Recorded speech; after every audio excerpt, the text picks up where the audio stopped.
Okay, everyone, welcome. We have a scheduled panic party this week. The Yankees will be in the wild card game Tuesday night, 8 p.m. against the Boston Red Sox in what has been a roller coaster of a season so far. I think that's easy to say at the very least a roller coaster. The Yankees have been the definition of an absolute wild card, so it's fitting that they're in this game. Nick, how are you feeling going into this one?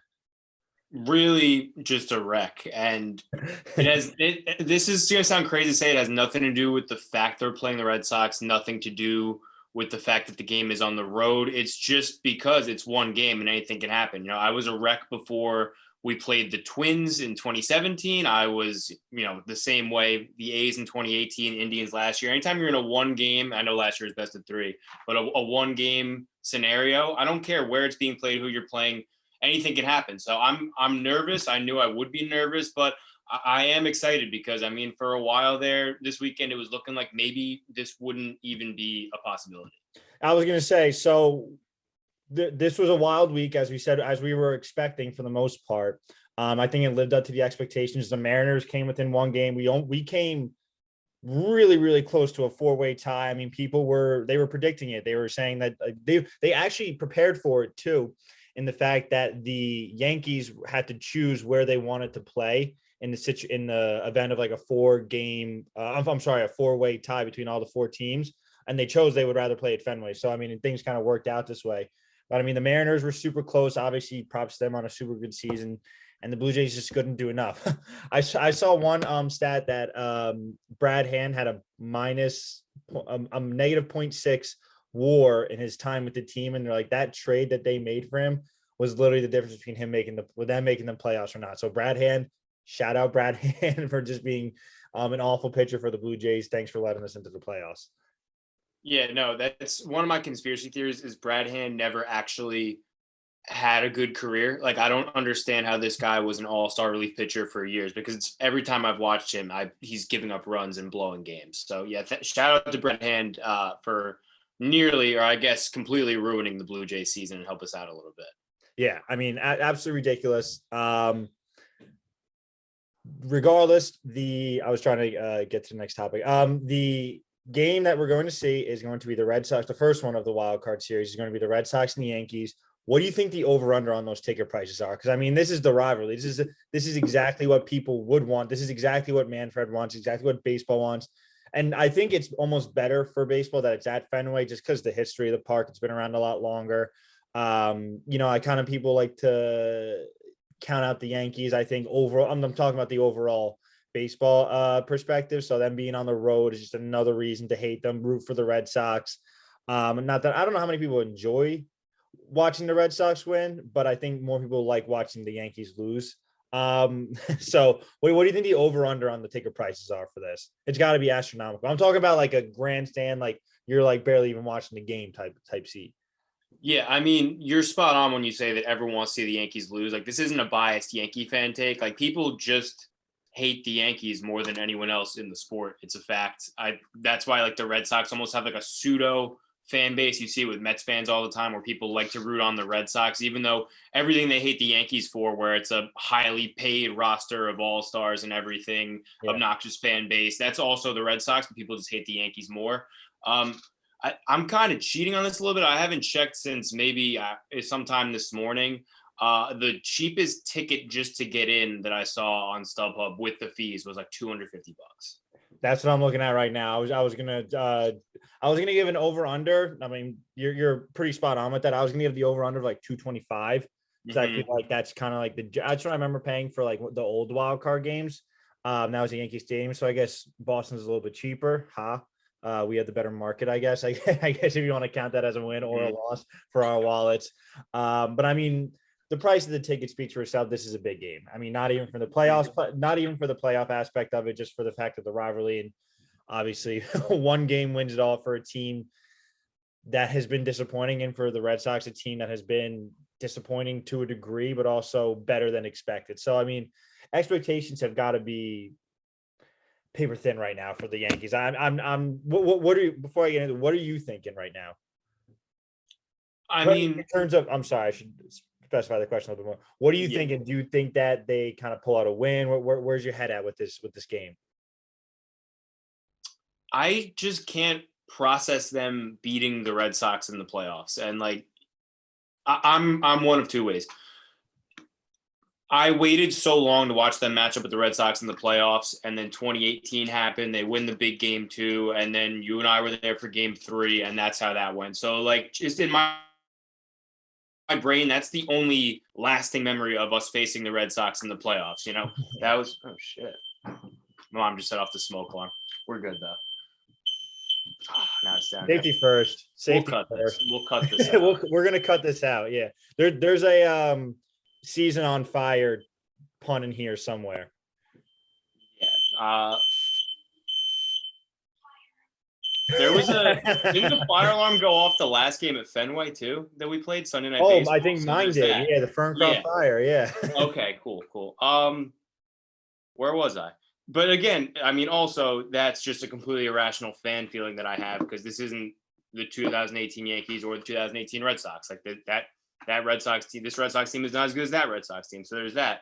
And on the other end of the spectrum, I do feel good about Garrett Cole. I don't think he's going to have 2 stinkers in a row. Granted, he hasn't pitched the best at Fenway this year. At least he did have a serviceable outing last time. I'm nervous about Rafi Devers. He's taken him deep all 3 games.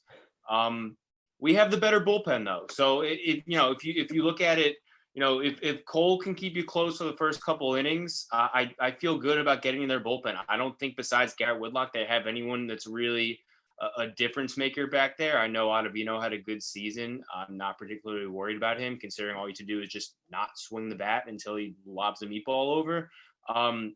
So I don't know. What about you? I think baseball-wise, I feel good, but as a fan, just having been through the pain of the last couple postseasons, the pain of this season, and it's just being one game, I can't be like, oh, I feel confident. So I've been going back and forth at it all day.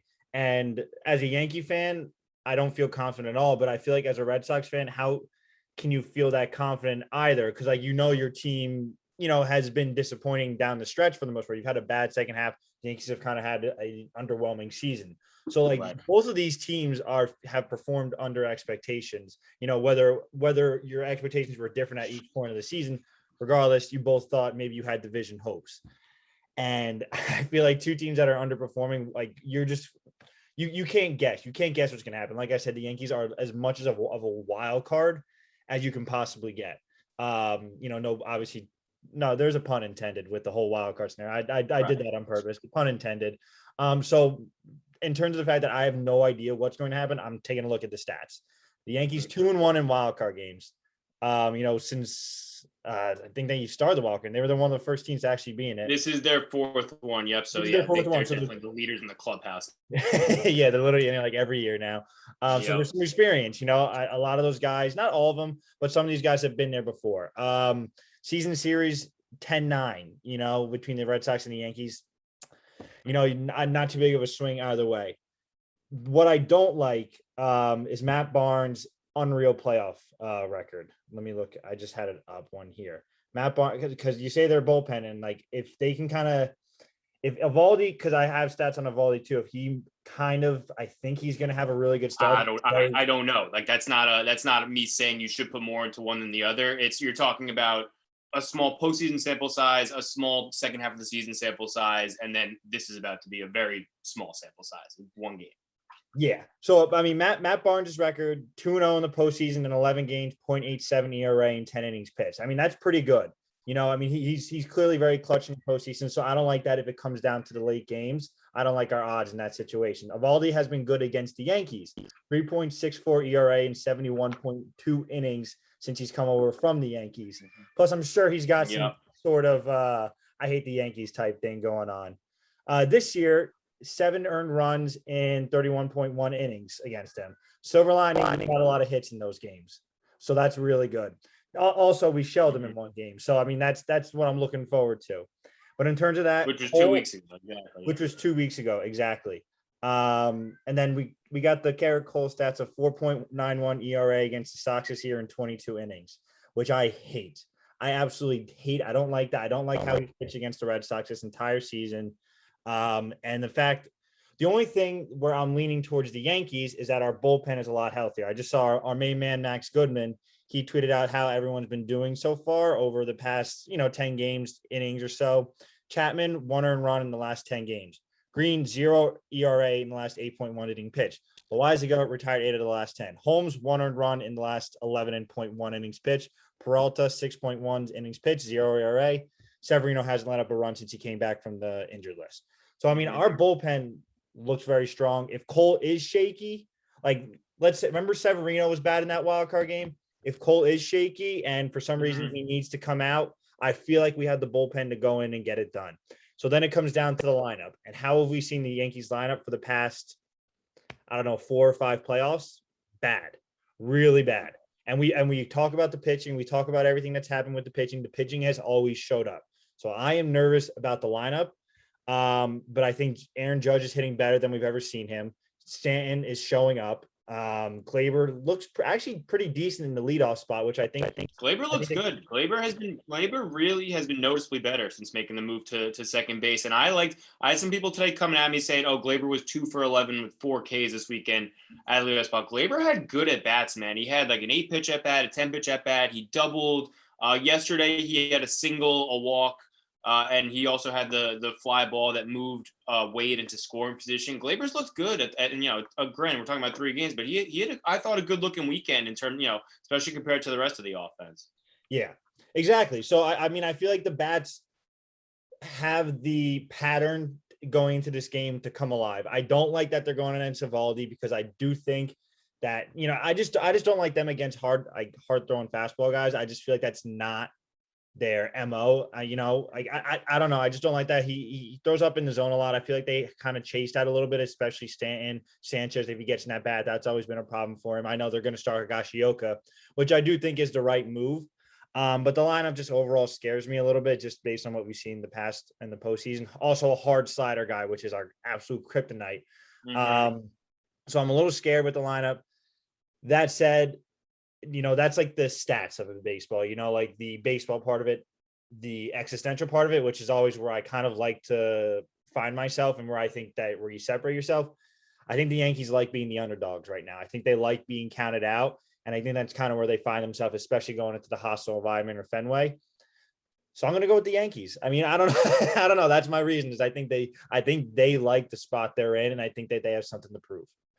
Yeah, it's a lot of interesting points there, right? I mean, they historically do not hit Eovaldi well. I think for all the reasons you said, that we're just hard throwing righties with good sliders are not good for our right-handed heavy lineup. Granted, we do have a couple lefties now, but I mean, we saw Garrett Cole dice up this lineup in 2019. Nathan Eovaldi, he's not as good as 2019 Cole, but he's a pretty damn good pitcher. So you have that. But on the flip side, they did shell him 2 weeks ago, so at least you have that in their back pocket. They don't play well at Fenway. We swept there 2 weeks ago. You have that in your back pocket. So again, you can't put too much stock into either, I guess, is kind of the point I'm trying to make. You made an interesting point earlier, and I want to hear your take on this because I'm honestly very intrigued to see how this goes. So you mentioned how aggressive that the Yankees have been, especially in wild card games, as you have to be, going to the bullpen. Severino in 2017, obviously that wasn't Boone. He's pulled Severino after 4 in the 2018 wild card game. He pulled Paxton in like the second inning of the ALCS in Houston a couple years ago. He's going to be aggressive going to the bullpen. We saw how he was yesterday. Our bullpen is healthy. It's really good. You have, Peralta, Holmes, Loizaga, Green, Chapman, all throwing the ball well right now. Michael King is back available. Sevy, obviously you're going to be aggressive. On the flip side, we've never had a pitcher like Garrett Cole who you would kind of ride. And it's different because last year in the playoffs, you had Cole and you knew you were going to get whatever you could out of him because we had no relievers last year. We legitimately had Green, Britton, Chapman, and that was it. So you were going to ride Cole. But it's interesting where you have him and he's this great pitcher, but at the same time, he has not been himself since the injury. He's not, he's not down the stretch been the guy you signed him for. So I want to know at what point, if you're Aaron Boone, do you go to the bullpen? I mean, obviously, if he's as bad as he was in Toronto and he's, we're down 4-0 in the third, then yeah, I think he'll be pulled out of the game. But if it's like, the fourth inning, and he walks a guy and gives up a hard hit single to lead off the fourth, and it's the Yankees are up 1-0. It's like, do you go to the bullpen there? Are you letting him pitch through that? Like, it's like, I think it's a very, Evan was kind of talking about this today too. It almost makes it harder having a Garrett Cole on the mound where you want to trust him, but at the same time, you have this bullpen that has been so good that you should be pretty aggressive to deploy. Well, what's even harder about it is I think that Garrett Cole is somebody who gets stronger throughout the game. I do think that he is someone who gets better. So if he gets, let's say he gives up 2 runs in the first 2 innings, like maybe 1-1, 2 in the first, 2 in the second, whatever you want to say, where it's like, okay, we're down 2-0. It's the 3rd inning. Like, are we getting someone up because we don't know what's going to happen next inning? Like, is he, is he does not have his stuff? Is he hurt? Like, you have to question all that stuff. But I do think that Garrett Cole, somebody who gets better throughout the game. Also, the more he sees hitters, the more he learns. He's also one of those really intelligent, pitchers where he actually understands what every pitch he's making and it has purpose, as opposed to Chapman, who's just like, close my eyes and throw it, see what happens. So that said, yes, it's really tough to pull somebody like that, I would say, in the 3rd or the 4th inning, because you're like, in the 3rd, 4th, and 5th inning, there isn't going to be someone better that I'm going to be replacing him with. It's similar to the conversation that we always have. It's like, did the Yankees get rid of Gary Sanchez? It's like, oh yes, like, he's not performing as we want him to right now, but who's better? Like how many people are really going to make that much of a difference? And it's similar ideology when you're trying to take out Garrett Cole in a playoff game, because it's like, who is going to perform better? Is Severino necessarily going to be better? Because Garrett Cole at some point is probably going to figure out he's a dog. He's got that winner mentality. He's probably going to, if he lets up 2 in the first 2 innings, he's probably going to give you shutout baseball after that. But at what point do you make that call? It's really tough to say. And I think that's on Boone, and where it's his management to actually be like, is this guy hurt? Is he just not have it? Where is he leaving where is he making his mistakes? Are they just, putting together good at bats? So I think there's a lot of factors that could go into it. I'd say if I had to make a decision without seeing anything, if he's given up 4 runs through 4 innings, he's gone.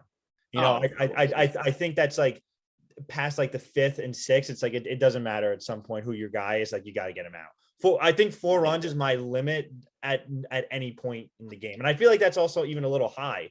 I don't even think it's 4. I think it's more of a question of, he can only have given up 1 or 2, but if he's in, or none, and if he's in trouble in like the 3rd or 4th, especially like with, like Devers, who owns him, and if it's the 4th or 5th inning, do you go to Eovaldi, Peralta, or maybe even, I don't know how they're gonna play it. You can't manage this thing about the ALDS. You go to even like a Nestor Cortez to come in and get Devers, and Schwarber, maybe some of these tougher lefties. Yeah. So I don't know. And part of me too, obviously I'm nervous about Cole, how he's been in the past month, but at the same time, that start against Toronto was kind of weird. And I'm not going to give him a full pass for it because his command was off, but part of it was like he was holding back from going to his breaking stuff in case he had to face them in this game. Like, you could tell it was like, why is he still pumping fastballs? And part of it was his slider command. But after the home run to Bichette that made it whatever it was 4-1, I guess at that point, he kind of just said, fuck this, and just started like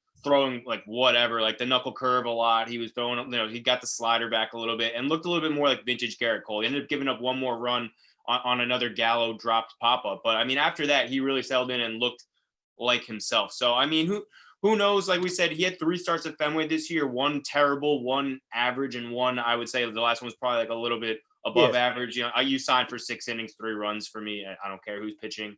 But I don't know. We'll see what happens. But I'm not going to let that last start completely say, oh, well, Garrett Cole is fucked now. No, yeah, and I'm not even gonna it's a bad start. It happens. I mean, I'm sure Red Sox fans are thinking the same thing about Eovaldi. The last start against the Yankees was not good, but I mean, I'm sure they have a lot of confidence in him given the whole track record. As they should. As you should. Yes. I mean, you can't take one start into account. Also, like we said, like maybe he was just like, oh, what if we faced the Blue Jays in a 1-card game? I don't want them to have the most immediate scouting report on me. I literally tweeted that he was playing chess, not checkers. That's why he got lit up. It wasn't because it's bad. Obviously not. But I don't know. I mean, I do agree with Evan where it's tough to have like your guy and like you want to ride him like literally to the end. Like you just want to be like, you know what, you're our guy. Go 8 innings and just, get us to the next round. And if you can't, we lose with our guy. But that's not the right philosophy. I also don't think Aaron Boone has that philosophy. I think he's ready to pull him no matter what. And I also think Garrett Cole knows if he's not pitching well, he's okay with getting pulled. I think he'll just be more frustrated with himself. So I don't think there's it's gonna create a clubhouse problem, or something like that. Like Garrett Cole has to get pulled. Hopefully we don't have to actually worry about this, and Garrett Cole just goes out there and shows. No. And I guess this would be my key to the game and kind of prediction. And then we'll move on to the National Leagues. We've talked about this. We could talk ourselves in circles for the next 16 hours, 24 hours before first pitch.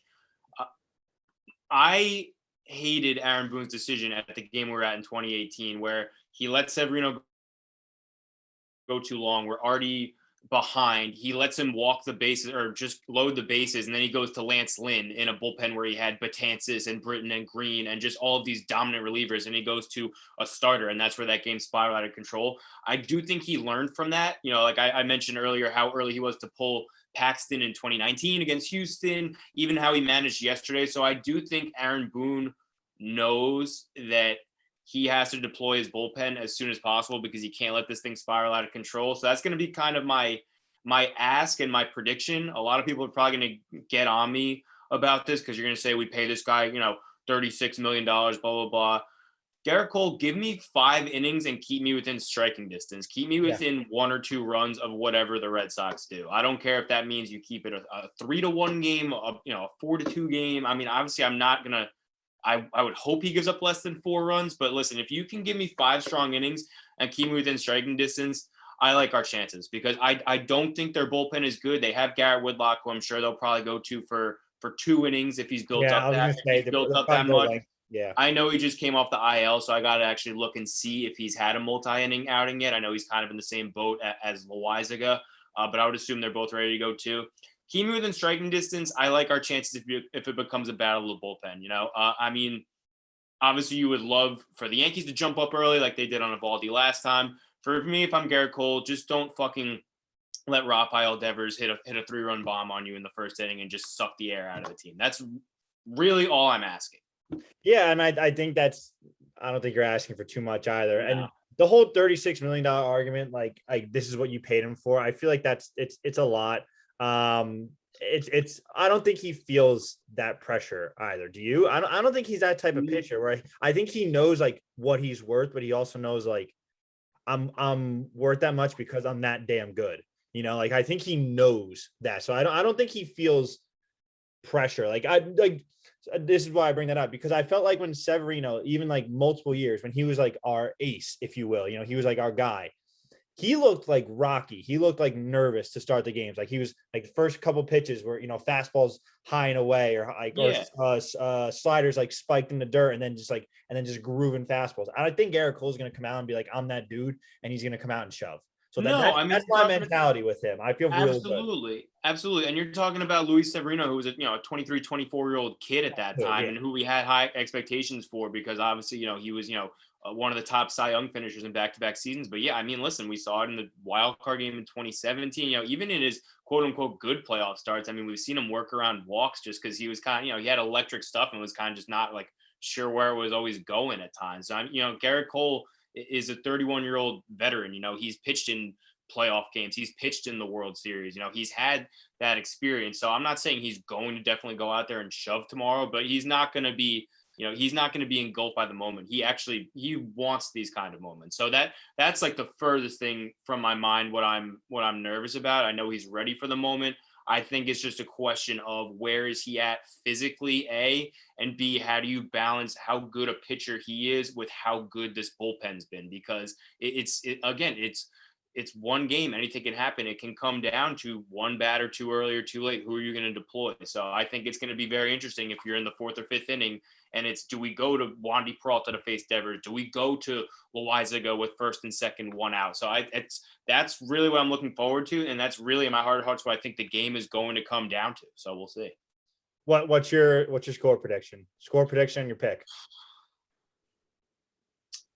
I'll go 6-5 Yankees. I think the Red Sox go up a run or two early. I think we rally off their middle relievers.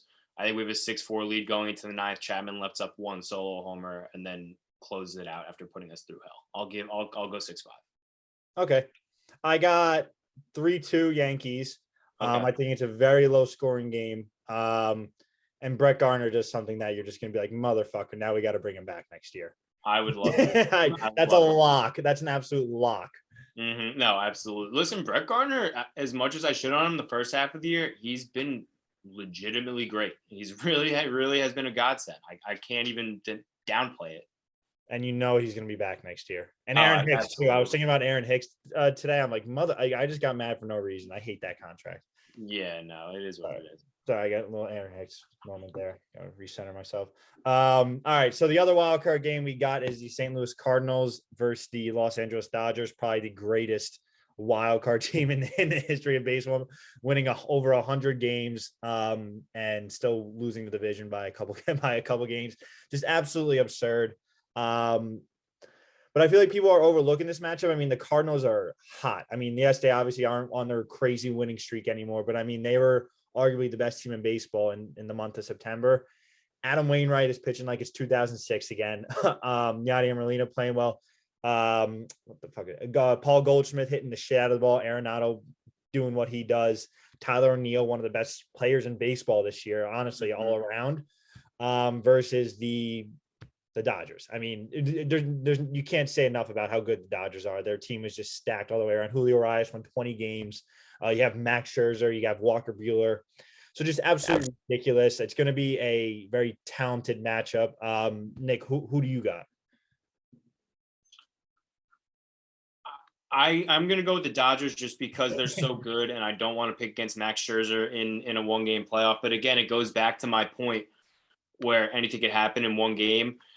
I feel for both of these teams, honestly, because, all down the stretch, it was like, oh, it's a shame that either the Dodgers or Giants are going to have to face someone much less deserving in a one-game playoff, and one of them will be gone because they're or I guess theoretically, one of them will be at the risk of being gone after one game. But the St. Louis Cardinals, man, I kind of feel for them too. They really established themselves, taking that second wild card spot from a group of other contenders. You go on a crazy winning streak, and your prize is a road game against Max Scherzer and one of the most stacked on paper teams baseball has seen in probably a couple decades. Honestly, it's crazy. So it's going to be a good one. I know earlier in the season we talked about how the NL wildcard game would be good because it was going to feature some combination of like the Mets, Braves, Dodgers, and Padres. That didn't exactly work out, but Dodgers, Cardinals. I mean, Scherzer and Adam Wainwright, two legends in their own right, playing one game, winner go home. It's gonna be awesome. Part of me does hope the Dodgers win just because I think for a team that good to only go one game in the playoffs, I think it would be robbing all of baseball a little bit. And that's not a shot at the Cardinals. That's just me really wanting to see what this Dodgers team can do in defending their title. Yeah. How would the bracket work? Because they wouldn't play. Let's say, like for example, the Dodgers won. They wouldn't play the Giants in the. No, they would. They would. Okay. I was gonna say that because that's a series that I wanted to see. I wasn't sure if that was gonna wind up being in the NLDS or the NLCS. So if it's gonna be in the NLDS, that's just a series I want to see because I have so much doubt about the Giants. Like you're like, this team was not supposed to win 107. Mm-hmm. Like, how did this happen? I know it's obviously happened throughout the season, but I want to see it up front. I want to see it in a playoff format, these two teams playing each other and being like, how are the Giants so good? Can they beat the team that we actually thought was the best team in baseball? So that's I want it more similar to your point. I want to see that matchup. And I know Adam Wainwright is a very good pitcher. He's kind of like just some guy who just goes out there and gets a job done. He's like one of the only guys who throws complete games anymore. He just does that like it's nothing. But I also don't see him really carving up this Dodgers lineup. Granted, he's won 17 games this year. He's had a really good season overall. I just don't see it happening. I mean, I can see Scherzer carving up the Cardinals lineup. So I'm gonna go with the Dodgers. It's a safe pick, but I feel like it's hard to go against it. I think it's a really interesting case to be made. This came up in 2018 when obviously the Yankees were in the wild card game with 100 wins because the Red Sox had won 108 games. And I've been a big supporter. I think we both have of the current playoff format with 5 teams in and the wild card game.